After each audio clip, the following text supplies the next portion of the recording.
Bonjour et bienvenue dans cette nouvelle vidéo, j'espère que vous allez bien. Aujourd'hui c'est la 50e vidéo puisque 50e jour de l'année, hein, comme vous le savez, une vidéo par jour sur toute cette année 2023. Merci pour vos retours, je suis toujours aussi heureux, animé par tous ces partages que je peux vous faire. Et merci pour vos retours, pour vos questions auxquelles j'essaie de répondre le plus rapidement possible. Et le thème de cette vidéo aujourd'hui c'est qu'est-ce qu'une crise d'angoisse? Alors, encore une fois, moi je vais vous donner ma vision en tant que thérapeute, mes 10 ans de cabinet et tout ce que j'ai pu observer finalement et ma manière d'observer les choses, ce que j'ai pu en déduire et ce qui a même donné lieu à la création d'une méthode de soins, notamment à ce sujet-là, mais pas que. Donc, qu'est-ce qu'une crise d'angoisse? Alors, j'aime bien faire le comparatif simplement en disant que dans notre corps physique, quand on a un corps étranger, si vous regardez bien, le corps fait tout pour le sortir, d'accord? Si j'ai quelque chose qui est par exemple dans mon doigt, eh bien le corps va tout faire pour le remonter et cette impureté pour qu'elle puisse sortir, d'accord? Donc là on parle de quelque chose de physique sur le corps physique. Eh bien une crise d'angoisse, moi comment j'ai pu l'observer, c'est que je pars du principe qu'on a un corps physique mais qu'on a aussi d'autres corps, dont un corps que l'on appelle le corps émotionnel, également le corps astral.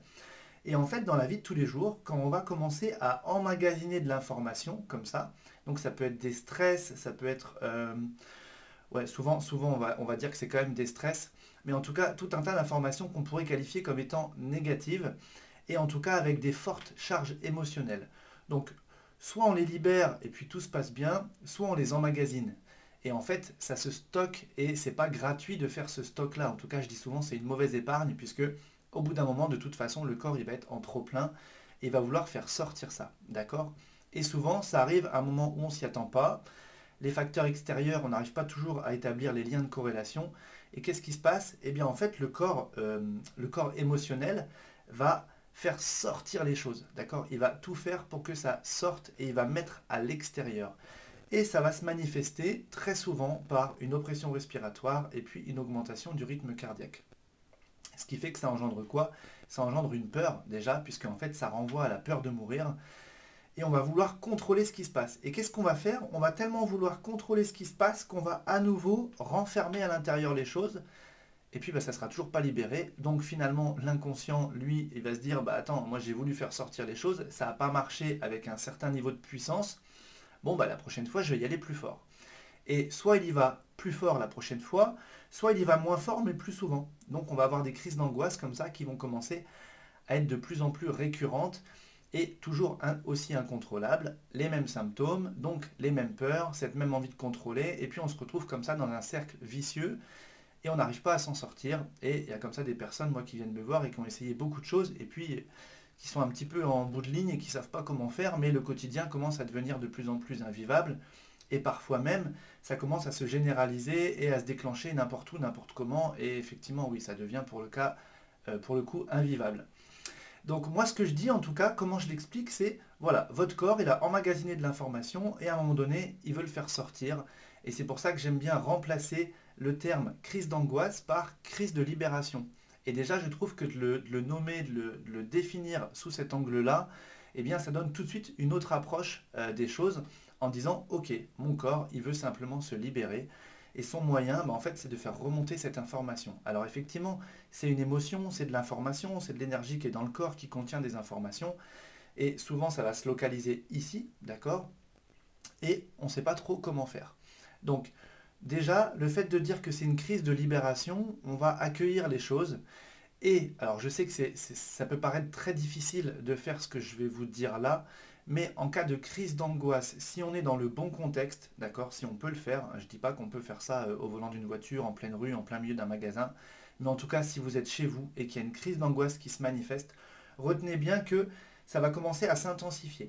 Et donc ça va s'intensifier, s'intensifier, s'intensifier, et cette phase montante finalement fait que c'est ça qui vous fait peur, et on a peur de mourir puisqu'on se dit ben, le rythme cardiaque s'accélère et quand est-ce que ça va s'arrêter? J'ai l'impression de manquer d'air, je vais étouffer. Et donc on veut contrôler et donc faire redescendre comme ça ce qui était en train de s'intensifier. Eh bien moi je vous conseille en tout cas, je vous encourage à dire ok, je vais laisser faire mon corps, même si ça va être intense, même si ça va être inconfortable, je vais laisser faire ce qui se passe, ça va s'intensifier, s'intensifier, s'intensifier, ça va atteindre un point maximum et ça va commencer à redescendre, redescendre, redescendre. Et en fait, vous voyez l'information qui était dans le système, au lieu de monter et d'être renvoyée dans le système pour ressortir à chaque fois, eh bien elle va monter, monter, monter, passer un petit peu le seuil critique et commencer à réduire pour être à l'extérieur. Et là, on aura mis l'information à l'extérieur, d'accord? C'est un petit peu comme si devant moi j'ai une montagne, eh bien ça commence à monter, soit ça revient vers moi, soit ça monte, ça monte, ça monte, ça monte, ça dépasse le sommet et ça passe de l'autre côté et c'est vers l'extérieur, d'accord? Donc je sais que c'est pas facile à faire puisque pour certaines crises d'angoisse, elles sont assez intenses. Parfois on est tout seul, ça dépend qui est autour de nous, ça dépend du contexte, etc. Donc sincèrement, je sais que le petit conseil, la petite astuce là, que je vous donne là, elle n'est pas toujours faisable, j'en ai bien conscience. Dans ce cas-là, si ça se déclenche dans un contexte inapproprié, veillez quand vous êtes dans un contexte approprié, soit bien entouré, soit en sécurité chez vous, plutôt posé, etc. De repenser à la dernière crise d'angoisse et de laisser faire ce qui se passe. D'accord? Vraiment, le maître mot, c'est laisser faire. Ok? Et puis, bah, j'aimerais faire le parallèle quand même, puisque j'ai créé une méthode qui s'appelle TELIPRO pour technique de libération profonde. Et notamment avec cette technique-là, toutes les personnes formées peuvent vous accompagner à libérer cette crise d'angoisse et aller comme ça vider tous les dossiers que vous avez emmagasinés dans le temps pour pouvoir finalement voir que souvent, moi en tout cas, alors ça peut se traiter en une, deux, voire trois séances, mais déjà après la première séance, soit il n'y a plus de crise d'angoisse, soit eh bien, il y en a moins ou moins intense, d'accord? Et déjà, c'est vrai qu'il y a un avant-après la première séance, et je vous dis maximum 3 séances, les crises d'angoisse, sincèrement, à chaque fois, on les règle. Alors ça peut paraître gros comme ça de dire comment ça on va régler ça aussi vite alors que c'est aussi intense, que ça fait autant de temps que ça me pourrit la vie, hein, comme on peut parfois me dire. Mais en tout cas, oui, effectivement, il y a bien cette méthode en tout cas que moi j'ai créée, que je pratique, qui permet de libérer les crises d'angoisse. D'accord? Cette méthode-là, donc TELIPRO, T-E-L-I-P-R-O, si vous allez sur le site telipro.fr, il y a un annuaire et vous pouvez aussi retrouver les thérapeutes qui ont souhaité apparaître sur cet annuaire que j'ai formé. Et vous pouvez comme ça, selon où vous vous trouvez, aller trouver un thérapeute approprié, formé à cette technique qui va vous accompagner et vous allez pouvoir libérer les choses. Donc voilà, premièrement, on peut s'en libérer, donc ça réactive cette notion d'espoir. Et puis finalement, le fait de se dire que c'est une crise de libération, eh bien on va se dire oui, le corps est bien fait, sauf qu'on ne sait pas comment ça marche, on ne nous l'a pas expliqué, et c'est pour ça que ça déclenche des peurs.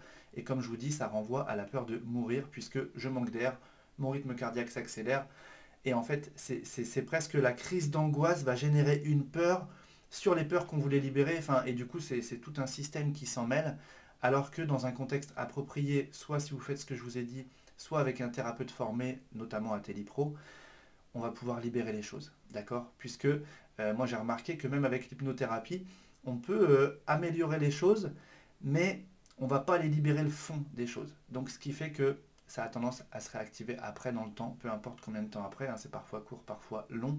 Mais le tout, c'est pas de faire croire au système qu'on a noyé l'information qui était à libérer et on l'a noyé avec des informations positives et du coup bah, ça va mieux. Ok, ça va mieux, mais moi j'aime bien aller au fond des choses et libérer vraiment le cœur de ce que le système, en tout cas votre corps, veut libérer. Donc si vous êtes thérapeute, vous pouvez déjà aussi transmettre cette information, expliquer qu'une crise d'angoisse, finalement, c'est une crise de libération. Vous pouvez, si vous n'êtes pas formé, vous former, mais ça, c'est votre choix.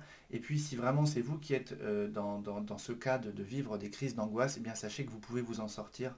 Et c'est plutôt ça, la bonne nouvelle. Voilà, c'est tout pour cette vidéo aujourd'hui. Je vous dis déjà à très vite